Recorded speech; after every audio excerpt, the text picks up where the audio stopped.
Jimmy Butler has another plane problem as the Suns' deal to acquire him seems to be stuck on the runway. LeBron James and AD are getting impatient with the Lakers' inactivity near the trade deadline, but have no fear. The Kamenetsky brothers from Locked On Lakers have a deal with the Jazz that could be just what the King ordered. That's all today on Locked On NBA.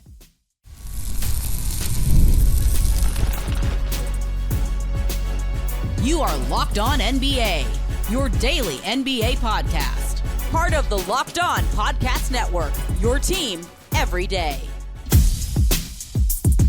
Welcome to Locked On NBA. Thanks for making us your first listen of the day. We are free and available wherever you get your podcast, part of the Locked On Podcast Network, your team every day. Today's episode is sponsored by Game Time. Download the Game Time app, create an account, and use code LOCKEDONNBA for $20 off your first purchase. I'm Doug Branson, host of Locked On Hornets, and your Shot Clock Sherpa, guiding you through the NBA's biggest stories with the help of Locked On's local experts. And with me are two of Locked On's premier national NBA experts from the Locked On Nuggets podcast. We have the senior writer from the Action Network, Matt Moore, and from the Locked On Bulls podcast, it's not Hayes. It's Pat, the designer, co-host of Locked On Bulls. Welcome, Pat. I'm back, baby. This is fun. I haven't been on Locked On NBA in a while. I love it. We have to have someone from the Denver beat and someone from the Chicago beat. We cannot stray. Matt, if you're ever gone, we're going after Swipa or we're going after Ryan. Deal. They'll be absolutely down for it. Okay, well, Pat, unfortunately, I thought that the next time we would have a substitute host, we would not be talking about Jimmy Butler. But here we are. We're going to talk about Jimmy Butler again because just when we thought we were done with the Jimmy Butler suspensions and ready to move on to a Jimmy Butler trade, Jimmy Butler gets suspended again, this time for missing a team flight. Here's Locked On Heat's Wes Goldberg with where the Heat stand with Jimmy. Jimmy Butler requested a trade. He is no longer their star player. He's not playing like it. He is not acting like it. And so the Heat, in their view, aren't going to give him the star player treatment. And they're also, I think, looking for reasons to suspend Jimmy Butler. There is a very real basketball thing happening here in terms of Miami's playoff push. They are slipping in the East standings, and they don't have any patience for it. Jimmy Butler has not been helpful to them on the court. I said after one of the recent postgame shows, they're playing around him. And I mean quite literally playing around him. What I mean by that is Jaime Jaquez Jr. having to dribble around Jimmy Butler standing in the paint just to go get a layup. They are playing around this guy. He's a distraction on and off the court. So here's my question. Do you think that any of this drama, either off the court or on the court, will make Phoenix second guess a deal to acquire Butler, and should it make them reconsider a deal? Pat, we'll start with you. I mean, listen, this fall off is sad to see, honestly, and it's what happens at every team. And I do think that it is going to hurt a deal in the long run. Here's the thing, though, right? I love Jimmy. He started here in Chicago. He's Jimmy G Buckets. The G stands for gets. Stacey King dubbed him that when he was a young player here in Chicago. But this is exactly what we saw here in this city. This is exactly what we saw with him every stop that he has had along the way. I think teams should be cautionary on giving up assets to go out and get Jimmy. Yes, Jimmy is going to give you some good years. He's going to want to play for whatever team he gets moved to, but how long is that going to last? I guess if you're the Phoenix Suns, that's not a bad position for you to be in, because you're also asking that question about this entire team that you have put together that is not winning nearly enough games or high enough in the standings.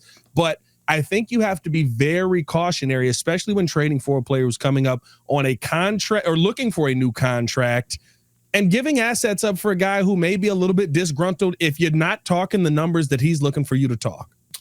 I mean, look, here's the thing is Matt Ishbia doesn't care. Like Matt Ishbia, because he just refuses to give up on this dream. No. All right, didn't work with Chris Paul. No, move him out. No, it didn't work with this. Move him out. Oh, fire Monty Williams. Like, we're just going to keep doing stuff until I win a championship, because that's how you build a successful team. I mean, there's so many memes that work in this situation. Like, we're currently on, oh, no, this never works. But it might just work for us. Like, that's where we're at with this squad. The other thing is that they're desperate. They are desperate. And so this is the only way for them to try and salvage their season. I just look, man, look around you. If you're at a point where you're like, what's going to save us? The 36-year-old dude looking for big money on his last contract, who absolutely drops a hazmat zone on his way out from everywhere that he goes. That'll fix it. everyone's screwed here. That's the lesson, is everyone here is screwed. I think I have the 2 words for the thumbnail for the YouTube video for this episode.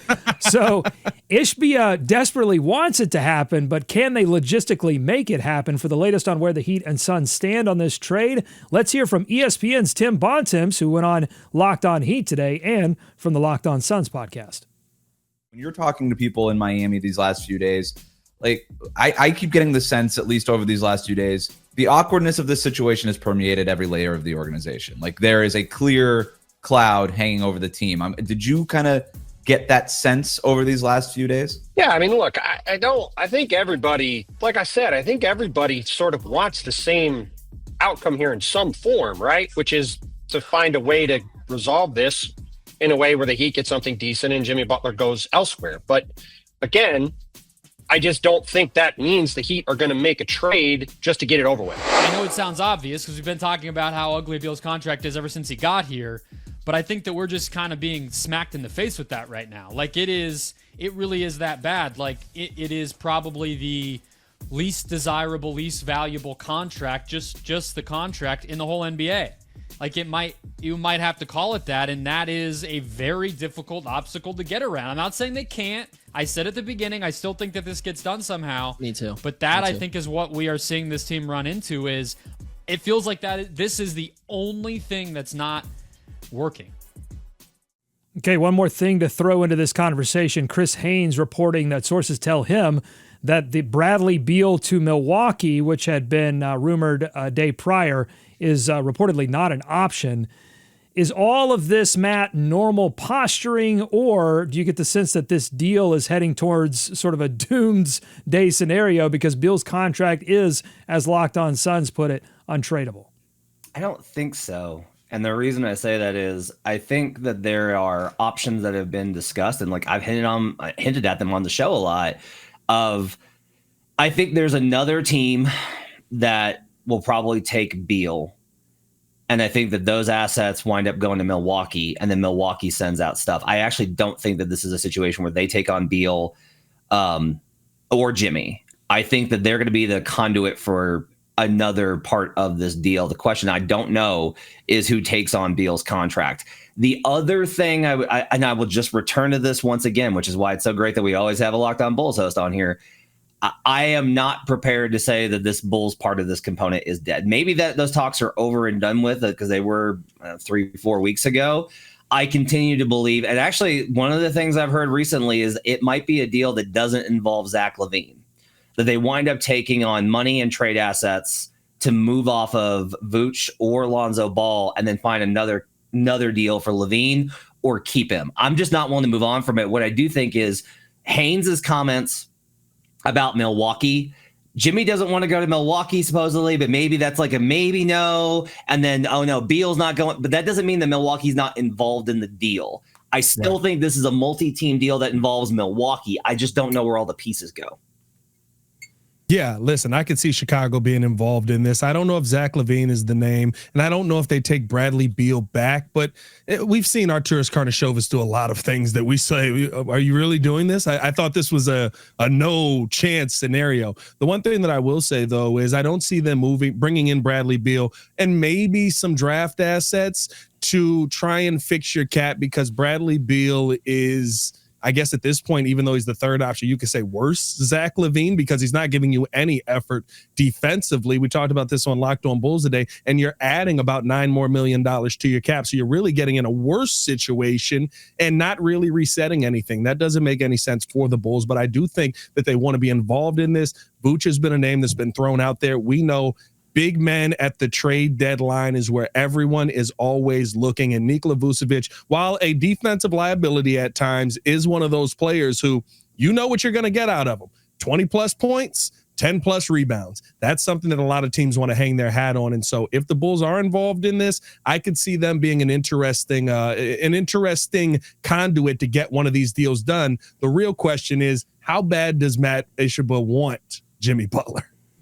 That's a great question. And coming up on the Locked On NBA podcast, we're going to shift gears from a moment from the trade deadline to Shai Gilgeous-Alexander, who dropped a new career high.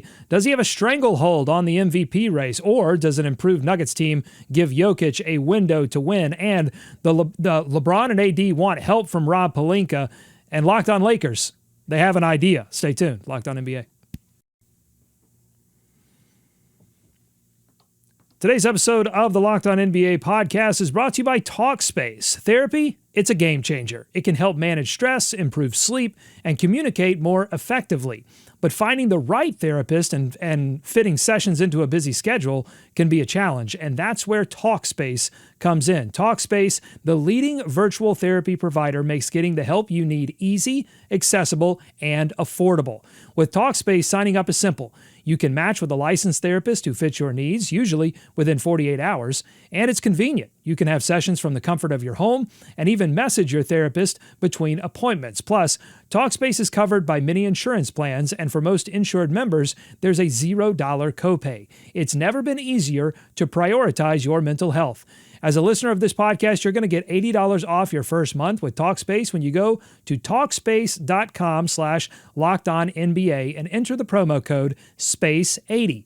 To match with a licensed therapist today, go to Talkspace.com/LockedOnNBA and enter the promo code SPACE80 to get $80 off your first month and show your support for this show. That's Talkspace.com/LockedOnNBA. Use that promo code SPACE80. More Locked On NBA ahead. Thanks for making Locked On NBA your first listen every day. Your favorite NBA team has a free daily newsletter. Go to LockedOnDaily.com and subscribe to stay up to date with local expert analysis and amazing writing from Katie Heindel, Mike Shear, and the Locked On fantasy basketball tips you need from Locked On Fantasy Basketball and Josh Lloyd. In case you missed it, Shai Gilgeous-Alexander put on a show last night in a 123-114 Thunder win over the Utah Jazz. Here's Locked On Thunder host Rylan Stiles with the numbers from Shai's hot night and an even hotter take. Shai goes for 54 points, 5 assists, 8 rebounds, 3 steals, 2 blocks, 17 for 18 from the free throw line, 3 for 10 from the three-point line, and 17 for 35, 48%. He almost made half of his shots in a 54-point game in this one. His first ever 50-point game. He's doing it all inside the arc. He's doing it by just meticulously getting to his spots, breaking down defenders, and fancy footwork and brute strength. He's an all-time great, and he's going to bear out to be an all-time great. And he's the closest thing, like when you close your eyes, and this is going to hit the ear extremely funny, and I am ready for you to lob tomatoes and boo me off the pod. He's one of the closest things to Michael Jordan this game's ever seen. Like whenever my dad tells me these stories about Michael Jordan, when I go watch these documentaries about Michael Jordan, when I go watch the highlights about Michael Jordan, that's the stuff Shai's doing. I wish you all could have seen Pat the designer, the reaction once the two initials MJ were uttered. This is the second time in 2 days that someone has uttered Michael Jordan in reference to the two leading candidates for MVP. Yesterday it was Nikola Jokic. Today it is Shai Gilgeous-Alexander. Pat, how does that hit your ear? Listen, I get it. We live in a hot take world, and we need to go out there and just throw stuff at the wall to see if people are going to watch it. No disrespect. I love Locked On Thunder, right? I think it's a great show. Wild take, brother. Wild take. And the reason for this is not just the fact that, first off, Shai's balling. So you have to say, okay, look at what he's doing. Look at how he's scoring. This is a completely different NBA than what Michael Jordan was doing. This is. And let's not go Jordan on his first 50-point game, just off the top of the head. Anybody know how many 50-point games Michael Jordan has? I'm going to guess 30. Yeah, 31, actually. Phenomenal. So when he gets at least 8 more, maybe we can start having the conversation on Michael Jordan. Maybe then I'll give you 8 more. When we get to 9, I'll say, okay, because he's still young, long way to go. let's stop. This is a very different league. Scoring is much easier in this NBA. This league has a term called a two-way player. You know what two-way players were when Michael Jordan played? Players. You had to play both ways in the NBA. And I get it. Different leagues, scoring very different. But Michael Jordan is not the story. Shai Gilgeous-Alexander is not doing what Michael Jordan was doing in the stories that your dad was telling you. The videos are out there, my guy. Just do a little research and go watch Michael Jordan games. They're there. I promise you. A couple things. One, notable two-way player Steve Kerr, by the way. Notable two-way player Steve Kerr. Here's one. So, like, when Rylan was like, the stories my dad would tell me, like, I died a little inside. Like, I just, like, died. Like, a part of me just died. Sir, I have seen Michael Jordan. Shai Gilgeous-Alexander is not Michael Jordan. And that's fine. Why are we comparing him to MJ? Also, he's like, he scored 50, and he almost shot 50% from the field. Quick search. Guess how many games MJ had on 50 points? With better or equal to 50% shooting from the field. 30 of the 31, Rylan. 30 of the 31. That's what MJ did. By the way, Wilt had 98 of those because that's gross. Kobe had 18. Harden has 17. Let's start there, Rylan. Let's try and get Shai to Harden. And then we can go from there. Like, phenomenal player. He's way better defensively than Harden ever was. He is so good defensively and isn't getting enough credit for it. But good God, we need to slow down here. When Ryan Blackbird, my guy, mentioned Jokic yesterday, Jokic has like 6 years of sustained excellence, has won a title, and does it in an entirely different way. No one's sitting here being like, Jokic is a scorer like MJ. You know why? Because that would be insane. Okay, so fair to say your feelings are mixed on the take. But what would help him get down the road towards MJ status is winning his first Most Valuable Player award. So my question is this. Is an improved Nuggets team opening the window for Jokic to get back into this conversation? Is he already back in the conversation? How many games would Denver have to win to make this a neck-and-neck race between the two, Matt? Yeah, so this is what it's been shaping up to be for a while. Giannis can't catch. The Bucks are just not good enough. Tatum's fallen off. Victor is still probably a year away. Like next year, Victor's going to be in this conversation. Luka's hurt, so he's out. Luka would be in this conversation too.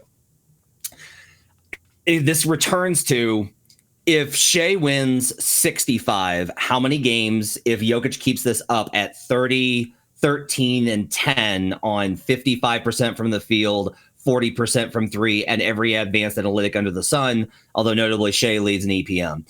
If that happens, how many games do Joker and the Nuggets have to win, right? If Shai gets to 65 wins, averaging 30, how many does Joker need to get to? Is it 55? Is it 57? Like that, you really have to quantify this in your head of what feels close enough to you. And if you're like, well, I don't think it's about how many wins. All right, then you're just going to need to assess the actual production and performance. And then you're going to lean Jokic. And if you're like, well, no, I care about winning more, then there's almost no scenario you're not going to go Shai. But if you're not going to go down one of those parallel paths, you have to decide if Shai wins 70, how many is there a number Joker can get to? If Shai wins 63, how many does Joker needs to get to? Like, this is really what it's going to come down to is you have to quantify what the gap has to be between them for you to go Shai or Joker. Are we in this world where just looking like the best player in the league doesn't matter anymore? Yes, because Nikola Jokic, wins aside, like I get it if he was like where Luka has been, right? Where you look at it and you're like, all right, we want to get you the MVP, dog, but like you're the 8th seed. Like you got to win a little bit more there to get there. It's not like Denver's not a top 6 seed here. Like they're the 4th seed in the Western Conference right now. They're winning games in with Jokic just looking amazing. If anything, give credit to Nikola Jokic for going, hey, Russ, you want to play a little 2-man game here? And he's revitalized Russell Westbrook's career. Like, I don't think that we're in a world where Jokic has so few wins that we can't just go, hey, Jokic looks more unstoppable than Shai does. And Shai looks pretty freaking unstoppable. Like, I don't know if I can vibe in this. He's got to have more wins or he's got to have better stats. Nikola Jokic looks like nobody can stop him every single time he steps on the court, and people do a really good job trying to stop him with double and triple teams, and it doesn't matter. By the way, he's doing it in a way that we haven't seen Jokic do very often, where he goes, no, not only am I going to outpass you, I'm going to prove that you can't stop me on the other end either, because that's what my team needs. That's the most valuable player in the NBA right now. I get Shai. I think he should be in the conversation. I think this is a neck and neck conversation. I guess my argument is more, I don't think Jokic is as far behind as people are trying to make it seem here. All right, let us know what you think on YouTube, youtube.com/@LockedOnNBA. Leave your comments. We read them on the show, so check it out. Coming up on Locked On NBA, yesterday we shared a Shams Charania report that Lakers star LeBron James and Anthony Davis are growing concerned about the team's ability to upgrade the roster with their first-round picks, but it's another part of that report that interests Locked On Lakers, and it's giving them ideas, trade ideas. We'll have that coming up.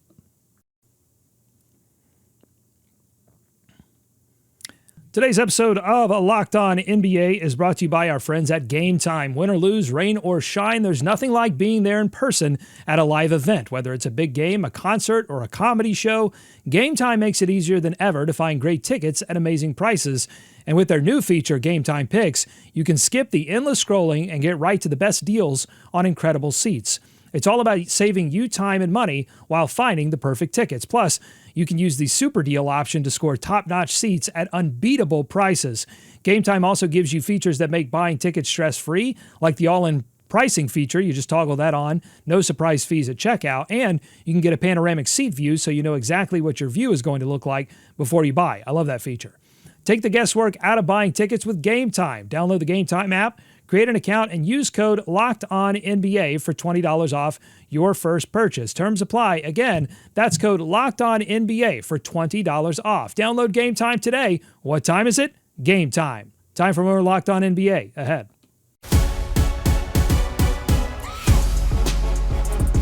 Welcome back to Locked On NBA. Thanks so much for making us your first listen every day. On yesterday's show, we shared a Shams Charania report that said Lakers star LeBron James and AD are growing concerned about the team's ability to significantly upgrade the roster with their two tradable first-round picks. That's obviously interesting, but Locked On Lakers found another part of the report even more interesting, and it may clue us in on a surprise deal LA could pull off at the deadline.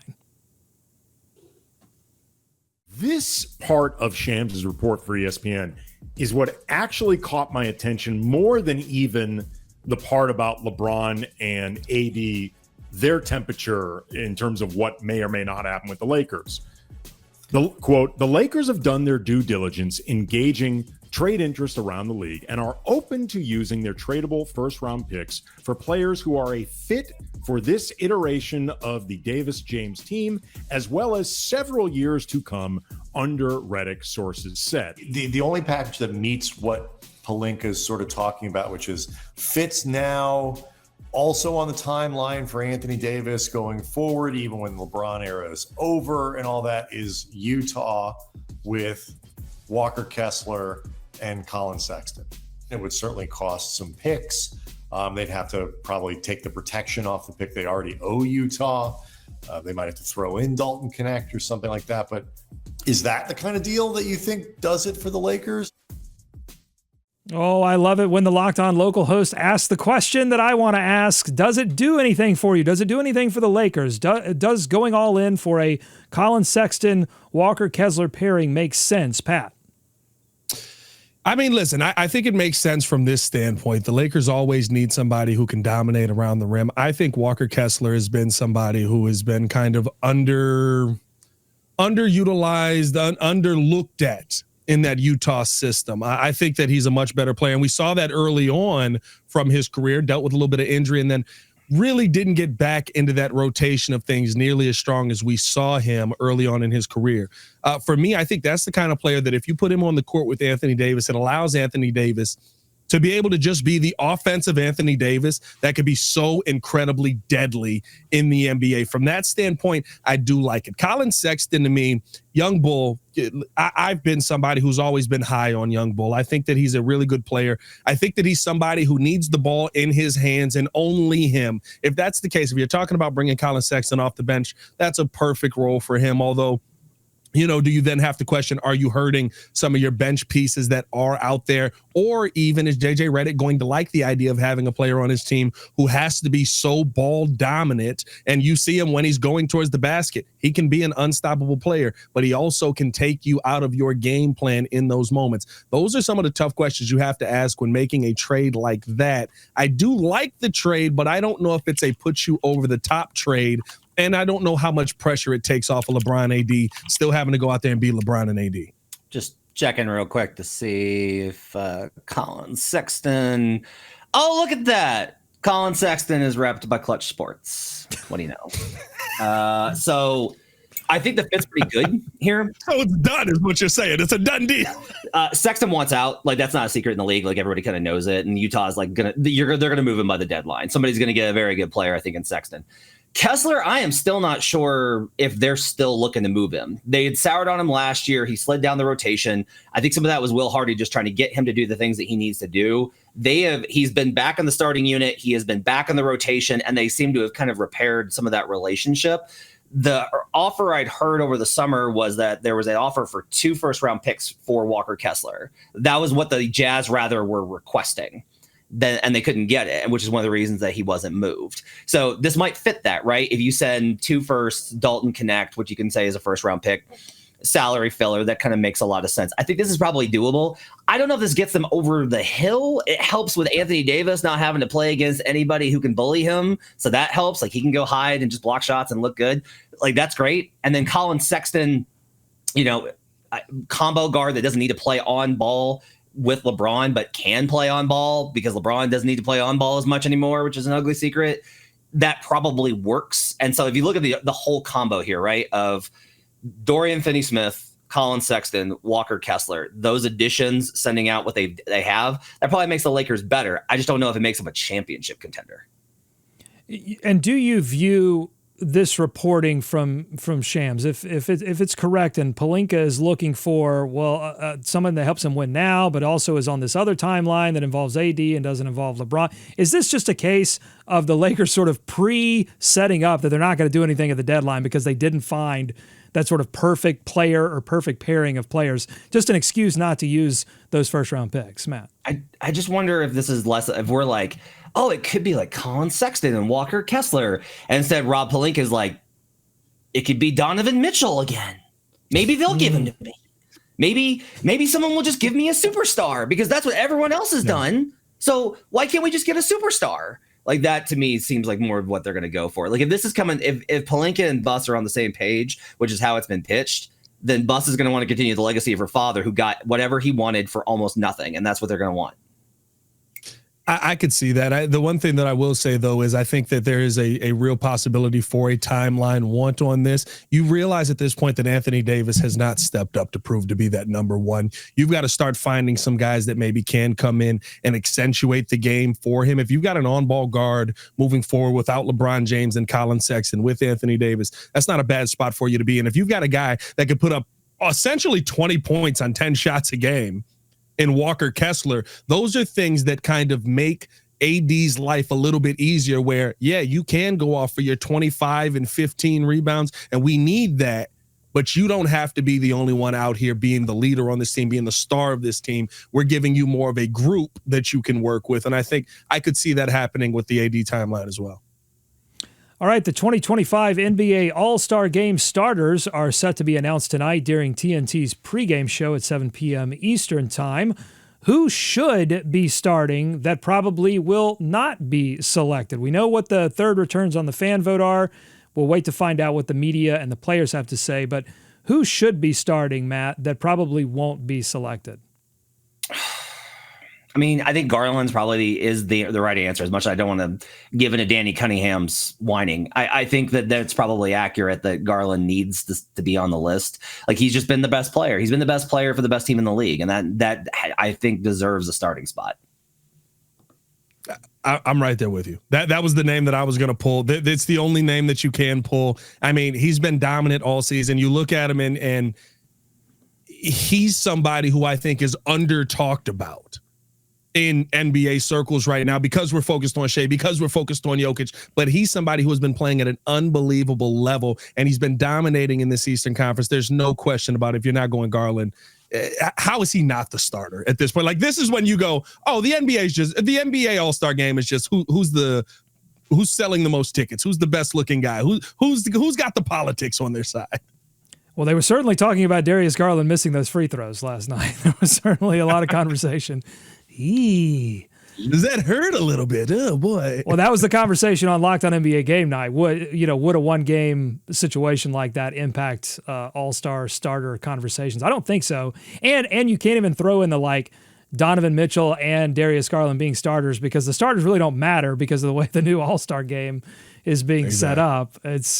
Anyway, all right, one more question on the All-Star game. A lot of conversation about LaMelo Ball leading the Eastern Conference guard vote and whether or not he's going to start in the East. What will the media do? It seems like that they are not going to pick him to be a starter. What will the players do? So my question is this. Who is the most likely candidate to replace LaMelo Ball in the starting lineup? Is it Darius Garland, or do you see someone like Cade Cunningham or Jalen Brunson being given the nod by media and players over LaMelo Ball? Pat, we'll start with you. Yeah, Cade Cunningham was the name I was going to go with there. I think he's had a phenomenal season. What you've seen out of Cade is a turn of a really good player into a, hey, this is my team, it's my city, I'm putting this on my back, I'm going out there and I'm going to show you that you can't stop me. I think when you see kind of the dynamic that him and Green had on the court the other night, like those are the kind of things that NBA players and NBA media and coaches around the league look at and go, wow, this kid is really taking that next step. I think Cade is the obvious choice to be the starter in this situation, and I hope that he gets it. I'm gonna veer here. It should be LaMelo. LaMelo should start. Wow. Yeah. I mean, look, the offensive numbers are absolutely terrific. The offensive volume numbers are absolutely terrific. There we go. And if you look at it, this is a meaningless exhibition that no one really cares about. This is his opportunity. This is where he belongs, Doug. Like, there is no one that embodies the All-Star game, I think, more than LaMelo Ball. And I think he would take it seriously. In fact, in his first All-Star bid, he was active. He was involved. He was trying to make plays. I think he would do things in the All-Star game. He's perfect for it. Like, you don't want like Jared Jackson Jr. deserves to be in the All-Star game. You don't want Jared Jackson Jr. in the All-Star game. That's not what you want to see. And the thing is, like, look, I'll snipe as much as possible here, but I will say, like, you're absolutely right. He will go for it. Like, LaMelo's suited for it. And the other thing they'll say, don't be surprised if he does. The players love him. I can make all the jokes I want from this side. Players respect the hell out of LaMelo Ball. So don't get it twisted. There's a lot of respect out there from the players for what LaMelo Ball is as a guard. Here's my All-Star game hot take. Just let the fans decide 100%. The players that are in it don't care about being in it anymore. The coaches don't care about coaching it. Nobody cares about the All-Star game anymore, which is the NBA's biggest problem, to the point where we've got 19 teams playing in the All-Star game this year. We don't care. We're watching because we have to watch because it's on a day where nothing else is on. Kyrie versus LaMelo in a one-on-one tournament over and over and over again. That's your All-Star game. I'd watch all of it. Like, give me that. I don't care anymore. Like, the All-Star game was for a time where I couldn't watch every player in the NBA. I turned my TV on last night to check out a Suns? I don't even remember who they were playing. A random West Coast game. It was great. It was phenomenal. I turned it on. I was like, oh, it's a great game. I watched Stephen Curry versus the Kings last night. Got to see DeMar DeRozan. I could see every play in the NBA. It's over. Let it go. Okay, well, if you like what you heard today, subscribe to Locked On NBA wherever you get podcasts, including YouTube. Thanks for making Locked On NBA your first listen. Thanks to Matt. Thanks to Pat for their expertise. Thanks to Pat for substituting for Hayes, who should be back tomorrow. Enjoy tonight's action. Be kind to each other. And we're going to see you right back here tomorrow to wrap up the week with our favorite things on Locked On NBA.